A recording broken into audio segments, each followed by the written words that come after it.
today's storm events. About 12:30 p.m., a tornado touched down in our area. This tornado caused damage to the northern part of the city of Rocky Mount. City crews have been working all afternoon to restore power and to remove downed trees that affected any areas of our city. At this point, we have less than 500 customers that remain without power. Over 3,200 customers were impacted, and this impact was predominantly in the northern part of our city. Some of our roadways continue to remain closed, and we are urging residents, if possible, to avoid those areas.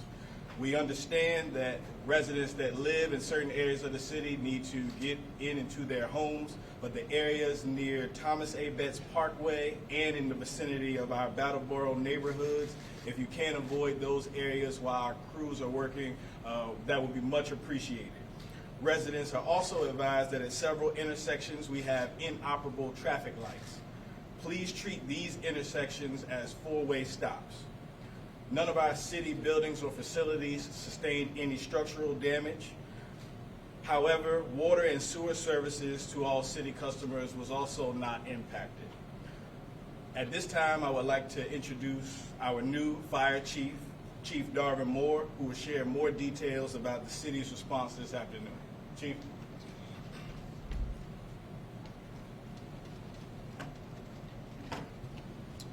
Good evening. There were two main areas that sustained significant damage. The Pfizer plant located on Northwestern Boulevard, the plant building itself, and numerous vehicles were damaged because of the storm. As a result, the city had to transport the employees to the Rocky Mount Senior Center. Numerous homes were damaged in the Greater Glen area in the Belmont Lakes Farms Reserve neighborhood. Drones were flown to determine a damage assessment. There were two minor injuries. In addition to utilizing all of our apparatus on scene, there were 3,200 residents that were notified via code red alerting system. We are relieved that the storm did not have any major loss or damage to life, and our thoughts and our prayers goes out to the families being affected by this storm. This concludes my briefing.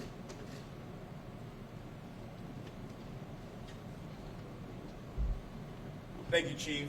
To all our media partners, we will be sending an incident report out this evening with more specific information.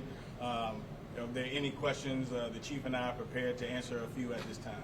It looks like the relief shelter is not opening because power is out. Is there a plan B, another designated area for shelter? The city has extended the hours of our emergency operation call center as well as our regular call center.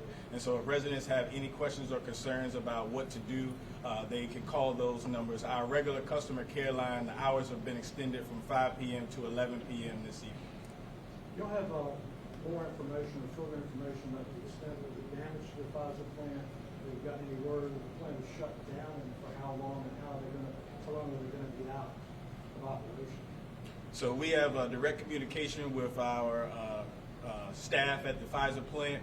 Some information related to the damage will be in the report that we send out this evening. What about the streets? What streets are closed, or what streets do you want motorists not to drive on right now that might have tree or wind damage or have debris? So the primary damage was in the northern part of our city, so that entire area may have damage and impacts. So that's the area that was most significantly impacted. Again, in the report that we put out this evening, it will have more specific numbers about the number of intersections that remain without power. But our main message to residents is that if you encounter an inoperable traffic light, to treat it like a four-way stop. We also have crews dispatched to these areas to make sure that traffic can flow properly, particularly as we get into the evening hours. And where were the injuries? I didn't quite understand. Where were the injuries that you said? You mentioned injuries. Where did they occur, or where were they found injured?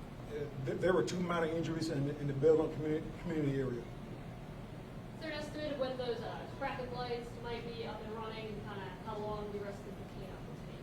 So we have no estimate at this time regarding the power outages, but again, we went from 3,200 impacted customers, we're down to 500. We are using every available resource we have right now to reduce that to zero.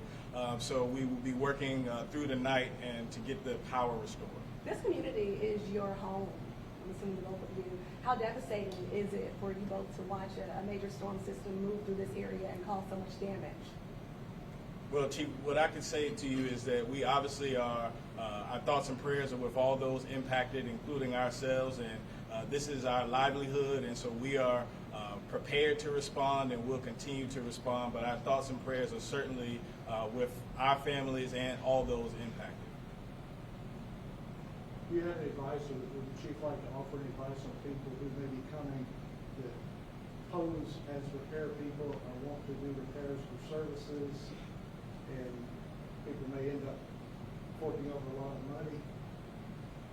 Yes, I would offer doing a specific background on that company over into the years to make sure they're actually validated and make wise choices and seek out, I guess, other research, use other parties to help you out with.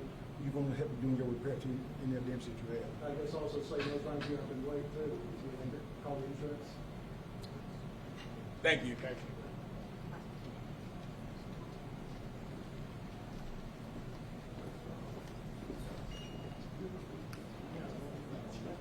Thank you, folks. We appreciate you coming. That's the end of the press conference.